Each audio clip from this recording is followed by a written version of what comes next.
और सीधा अपने घर पहुंच गया। शाम को वह चुपचाप आंगन में बैठा था। तभी मुखिया और बलिया उसके घर आ पहुंचे। अब क्यों आए हो? तुम दोनों ने तो मेरे खिलाफ महाराज के सामने झूठी गवाही दे दी। अब क्या चाहिए? मुझे क्षमा कर दो मोहनलाल, जमींदार ने हमें डरा धमका दिया था, हम मजबूर थे। मुझे भी माफ कर दो मोहनलाल, मेरी बेटी का विवाह कुछ ही दिनों में है। जमींदार ने धमकी दी थी कि अगर मैंने उसके पक्ष में गवाही नहीं दी तो वह विवाह रुकवा देगा। मैं मजबूर था। हाँ, यही तो है, ताकतवर की दबंगई और गरीब की लाचारी। मुझे तुम दोनों से कोई शिकायत नहीं है। दोष न मेरा है न तुम्हारा। दोष तो उस समाज का है जहां गरीब की कोई सुनवाई ही नहीं होती। मुखिया और बलिया शर्मिंदा होकर चुपचाप वहां से चले गए। समय ऐसे ही गुजरता चला गया और मोहनलाल की स्थिति और भी खराब होती चली गई।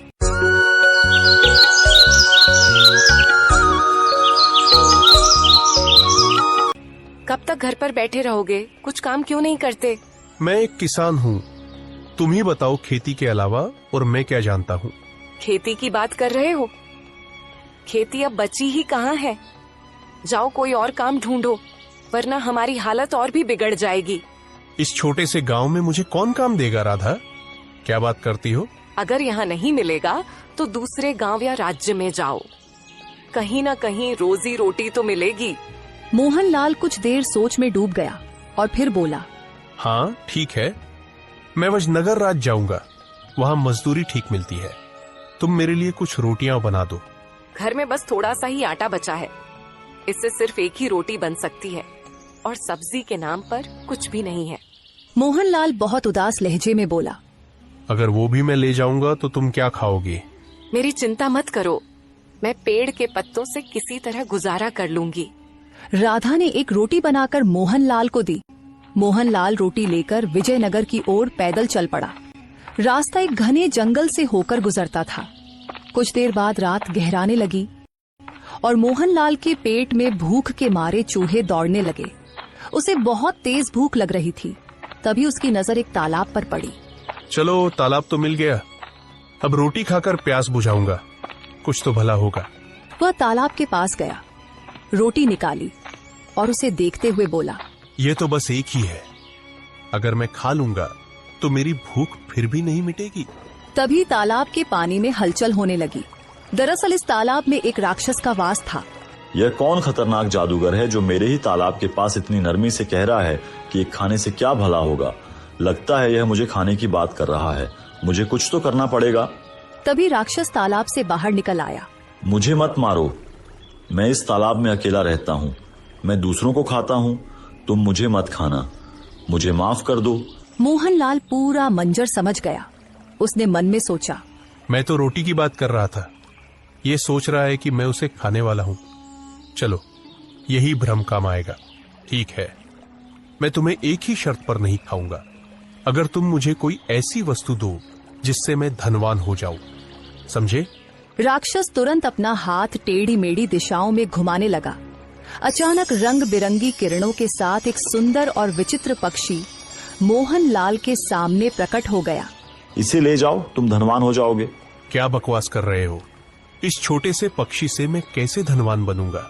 यह कोई साधारण पक्षी नहीं है, यह बोलने वाला पक्षी है। यह भविष्य की बातें भी बताता है और जब तुम इससे धन की इच्छा व्यक्त करोगे तो इसकी आंखों से किरणें निकलेंगी और सोने चांदी के खजाने प्रकट होंगे, समझे?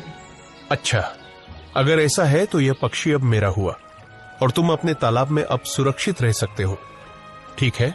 मोहनलाल खुशी खुशी वहां से अपने गांव की ओर चल पड़ा।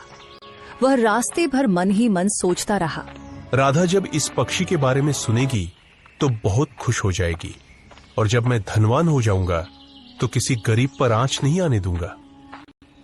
हाँ, अरे बाबा, बहुत थक गया हूं, काश कहीं एक रात के लिए रुकने का कोई ठिकाना मिल जाए।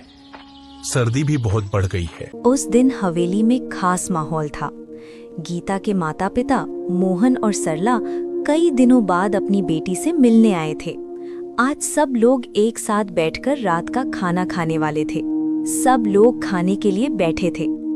रसोई से छोटी बहू नीलम अपने हाथों से थाली सजा कर ला रही थी उसके चेहरे पर हल्की सी मुस्कान थी, लेकिन आंखों में कुछ और ही चल रहा था। वो एक खास थाली गीता के सामने रखती है। उसी समय दरवाजे के पास खड़ा भोला सब देख रहा होता है। उसके चेहरे पर शक साफ दिखाई दे रहा था। जैसे ही नीलम पीछे हटती है, मालिक, एक बात कहनी थी। सबकी नजरें उसकी तरफ मुड़ जाती हैं। क्या बात है भोला? मालिक, ये जो छोटी बहू ने बड़ी बहू के सामने थाली रखी है, इसमें मुझे कुछ गड़बड़ लग रही है। कुछ दिनों से मैं देख रहा हूँ छोटी बहू खाने के साथ कुछ ऐसा करती है जो ठीक नहीं लगता। पूरा माहौल एकदम शांत हो जाता है। चुप, तुम एक नौकर हो, तुम्हारी हिम्मत कैसे हुई मुझ पर इल्जाम लगाने की? छोटी बहू, मैं झूठ नहीं बोल रहा। अगर मैं गलत हूँ तो आप ही ये खाना खा लीजिए। मैं बड़ी बहू के लिए दूसरी थाली ले आता हूँ। नीलम एक पल के लिए घबरा जाती है। हाँ नीलम, अगर कुछ गलत नहीं है तो तुम खा लो। कम से कम सबको तसल्ली हो जाएगी। नहीं, वो मैं अभी भूखी नहीं हूँ। कोई बात नहीं छोटी बहू, थोड़ा सा ही खा लीजिए। मैंने कहा ना, मुझे भूख नहीं है। नीलम, बात घुमाओ मत, सीधा सीधा खा लो। नीलम पसीना पसीना होने लगती है। अगर कुछ नहीं है तो डर कैसा? छोटी बहू, खा लीजिए। नीलम, ये आखिरी बार कह रहा हूँ, खाओ इसे। नीलम के हाथ कांपने लगते हैं। वो पीछे हटती है। नहीं, मैं ये नहीं खा सकती। क्यों? क्या दिक्कत है? कुछ पल का सन्नाटा, फिर अचानक नीलम के मुंह से निकल जाता है, क्योंकि इसमें जहर है। जैसे ही ये शब्द निकलते हैं, पूरा घर सन रह जाता है। सरला हैरानी और दर्द में, नीलम, ये क्या कह रही है तू? मोहन टूटे हुए स्वर में, तू इतनी गिर सकती है अपनी ही बहन के साथ? रमेश गुस्से और सदमे में, नीलम, तुमने ये क्या किया? गीता के साथ ऐसा क्यों? गीता चुपचाप खड़ी रहती है। उसकी आंखों में आंसू होते हैं, लेकिन वो कुछ नहीं कहती। नीलम रोते हुए, लेकिन सच्चाई सामने आ चुकी होती है। मैं बस उसकी खुशियां बर्दाश्त नहीं कर पा रही थी। सब कुछ उसी को क्यों मिलता था? मैं हार गई थी, इसलिए। बस बहुत हो गया। जिस घर में बहू बनकर आई, उसी घर को बर्बाद करने चली थी तू। नीलम रोती हुई वहीं बैठ जाती है। उसकी सारी चालें अब उसी पर भारी पड़ चुकी थीं। रमेश धीरे धीरे गीता के पास आता है। गीता, मैंने तुम्हें समझा ही नहीं। मैंने तुम्हारे साथ बहुत गलत किया।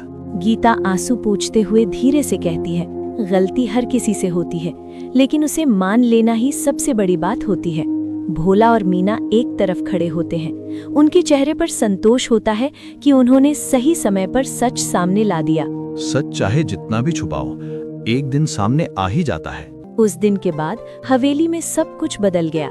नीलम की जलन और बुराई का अंत हो गया और गीता की सच्चाई और अच्छाई की जीत हुई। समय के साथ घर में फिर से खुशियां लौट आईं और सबको ये समझ आ गया कि दूसरों के लिए बुरा सोचने वाला अंत में खुद ही हार जाता है।